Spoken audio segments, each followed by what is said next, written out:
Sally Field truly hated him more than anyone. Born on November 6, 1946, in Pasadena, California, Sally Margaret Field grew up in a family already touched by show business. Her mother, Margaret Field, was an actress, and her stepfather, Jock Mahoney, was a well-known actor and stuntman. Thanks to these early Hollywood ties, Sally was introduced to the entertainment world at a young age, but her path was far from easy. Her childhood was marked by emotional struggles and the challenges of living in a blended family.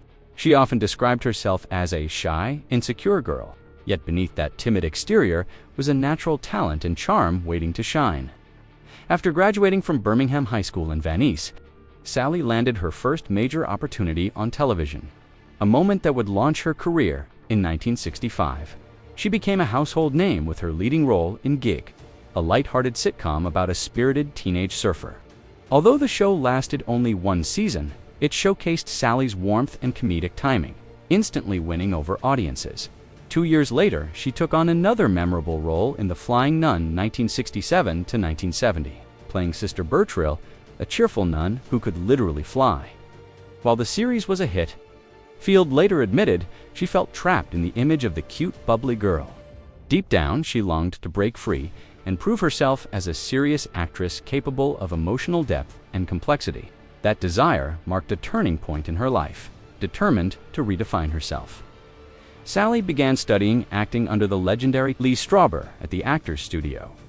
The experience transformed her craft and confidence, turning her from a beloved TV sweetheart into a true artist, ready to take on challenging, meaningful roles that would define the rest of her career. Sally Field's determination finally paid off in 1976 when she delivered a breathtaking performance in the made-for-TV movie CIBIL.INET. She portrayed a young woman suffering from dissociative identity disorder, a role that demanded an extraordinary depth of emotion and range. Field's portrayal was nothing short of transformative. Critics praised her intensity and authenticity, and her performance earned her an Emmy Award, marking a pivotal turning point in her career. For the first time, Hollywood stopped seeing Sally Field as the cheerful TV actress from sitcoms and began to recognize her as a serious dramatic force. Her success in Sybil opened doors to the kind of roles she had long dreamed of, ones that challenged her and allowed her to show her full capability as an actress. That moment reached its peak in 1979 when Field starred in Norma Ray, a powerful story about a Southern textile worker who rises to become a union activist. Her portrayal of courage, conviction, and raw humanity resonated deeply with both critics and audiences. The performance earned her the Academy Award for Best Actress, and her emotional acceptance speech, "You like me, you really like me," became one of the most iconic moments in Oscar history, capturing her long-awaited validation and genuine gratitude. Throughout the 1980s, Sally Field continued to demonstrate her versatility across an impressive range of roles. She starred opposite Burt Reynolds, with whom she shared both screen chemistry and a real-life romance in Smokey Yokey and The Bandit, 1977, and The End, 1978. Though their relationship eventually came to an end, it remained one of the most talked-about pairings of the era, shaping a significant chapter in her personal and professional journey. 1984, which earned her a second Oscar for Best Actress, and Steel Magnolias, 1989, further cemented her status as one of Hollywood's most respected and enduring talents. In each role, she balanced vulnerability with strength, portraying women who fought, loved, and endured with remarkable grace. Decade after decade, Sally Field proved that her power as an actress wasn't fleeting, it was timeless. Sally Field captivated audiences once again in Forrest Gump, 1994. Portraying Tom Hanks's loving and wise mother, a role that became iconic in its own right, she later returned to television, earning critical acclaim for her performances in ER and Brothers and Sisters, where she played the strong yet compassionate matriarch of a modern family. Her role in Brothers and Sisters earned her another Emmy Award, reaffirming her status as one of television's finest talents. Even in her 70s, Field continued to embrace roles that pushed her boundaries. She delivered a powerful stage performance in The Glass Menagerie on Broadway and portrayed Mary Todd Lincoln in Steven Spielberg's Lincoln, a role that earned her yet another Oscar nomination. Beyond acting, She became a passionate advocate for women's rights, LGBTQ+ equality, and mental health awareness, using her platform to inspire and empower others. In 2018, Field offered fans a deeply personal look into her life with her memoir In Pieces, where she candidly shared her struggles with self-esteem, her personal triumphs, and her moments of heartbreak. The book revealed the strength behind her vulnerability and resonated deeply with readers who admired her honesty and resilience. Her personal life has been as rich and complex as her career. Field's first marriage was to Stephen Craig in 1968, during her transition from the light fame of Gig and The Flying Nun to more serious work. Their relationship unfolded during a period of great change, both personally and professionally, as she worked to establish herself as a serious actress. Although the couple separated in 1973 and officially divorced in 1975, they shared two sons, Peter Craig, born 1969, and Eli Craig, born 1972, both of whom went on to build successful careers in Hollywood. Peter became a respected novelist and screenwriter, contributing to major films such as The Town, 2010, and Top Gun Maverick. 2022, Eli found success as both an actor and director, gaining recognition for his dark comedy, Tucker and Dale vs. Evil. 2010, Field has often spoken with pride about her sons, emphasizing the deep bond they share. Through all the highs and lows of her long career, motherhood remained her greatest source of strength and stability, grounding her in the ever-changing world of Hollywood. After her marriage to Stephen Craig ended, Sally Field entered one of the most publicized relationships of her life with Hollywood icon Burt Reynolds. Their romance began in 1976 and lasted until 1980, capturing the attention of both the media and fans. The two first met while filming the action comedy Smokey and the Bandit. 1977, a massive box office hit that made them one of the most beloved on- and off-screen couples of the late 1970s. Their undeniable chemistry led to 3 more collaborations: The End, 1978, Hooper, 1978, and Smokey and the Bandit 2, 1980. Off-screen, however, their relationship was just as passionate as it was complicated.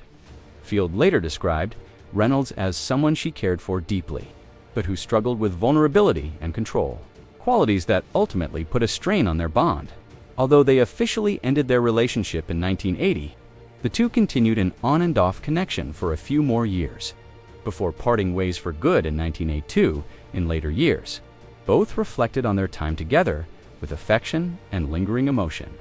In his 2015 memoir, Reynolds famously called Field the love of my life. Field, in her own 2018 memoir, In Pieces, described their relationship as emotionally complex and at times difficult. In 1984, Sally Field found love again when she married film producer Alan G. Arman. By then, she was already one of Hollywood's most respected actresses, having won 2 Academy Awards for Norma Rae, 1979, and Places in the Heart, 1984. She welcomed her third son, Sam, in 1987, bringing new joy and meaning to her life. Field has often spoken warmly about Sam, now a writer and advocate, and about the strong, supportive bond that defines her family. Despite her demanding career, Field always prioritized motherhood, describing the balance between work and family as both challenging and deeply rewarding. However, like many Hollywood romances, her marriage to Grindman eventually came to an end. The couple divorced in 1994 after a decade together. Over the years, many behind-the-scenes stories have emerged from Hollywood sets, tales of creative tension and clashing personalities, yet few rival the reported friction between Sally Field and Tommy Lee Jones, whose on-set dynamic would become one of the most talked about in her career. Though both Sally Field and Tommy Lee Jones are respected, Oscar-winning actors admired for their immense talent and professionalism, their time working together on back roads.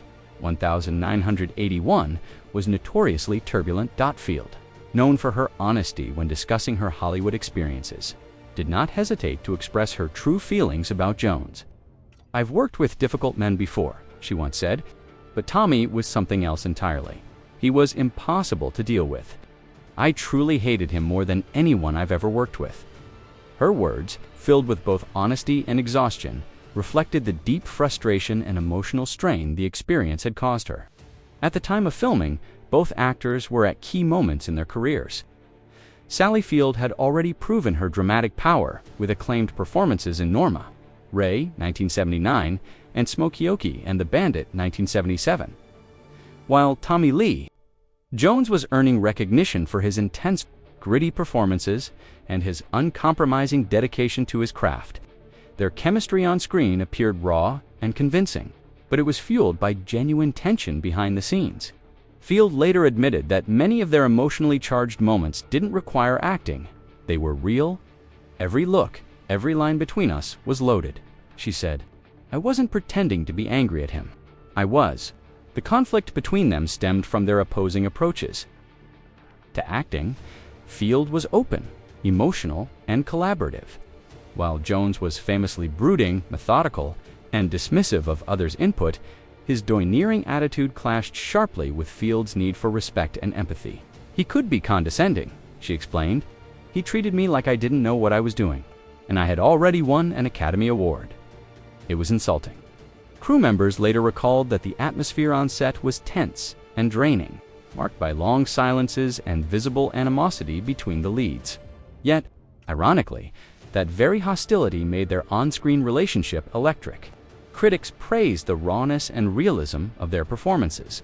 Unaware that it was born from genuine conflict, Field later admitted that she channeled her real frustration into the role. I used every ounce of irritation I felt toward Tommy to fuel my performance. It was cathartic in a strange way. Still, once filming ended, she made her feelings clear. She would never work with him again. I couldn't stand being in the same room with him, she stated plainly. As for Tommy Lee Jones, he never publicly responded to Field's comments. His silence, however, spoke volumes, known for his gruff personality and aversion to Hollywood gossip. Tommy Lee Jones brushed off rumors of any feud as nonsense. Still, insiders confirmed that his temperament often clashed with co-stars, especially strong-willed ones like Sally Field, who refused to be intimidated. One crew member from Back Roads recalled, Sally gave as good as she got. She didn't back down, and that only made things worse between them. It was like watching two storms collide. In later years, Field looked back on the experience with a mix of humor and lingering irritation. I suppose he's a brilliant actor, she admitted, but that doesn't mean you have to like the person. I didn't. In fact, I hated him. Her candor struck a chord with fans who admired her integrity and refusal to sugarcoat Hollywood's realities. She reminded audiences that not every working relationship is pleasant. No matter how professional, people assume actors become friends after filming. She said, that's not always true. Sometimes you just survive it, even decades later. Backrows remains a minor footnote in both actors' otherwise illustrious careers, remembered less for its plot and more for the explosive dynamic between its stars. Both went on to achieve great success. Field with Places in the Heart, 1984, and Steel Magnolias, 1989, and Jones with The Fugitive, 1993, and No Country for Old Men. 2007. Their collaboration stands as a powerful example of how creative brilliance can exist alongside deep personal conflict. In the end, Sally Field's feelings toward Tommy Lee Jones never softened. Her words, sharp, honest, and deeply felt, remain one of Hollywood's most striking confessions of dislike between co-stars. He may be talented, she concluded, but talent doesn't excuse cruelty. I'd rather work with anyone else. That raw, unfiltered statement perfectly captures the essence of Sally Field, a woman who built her legacy on truth, passion, and the courage to speak her mind, no matter how uncomfortable that truth might be.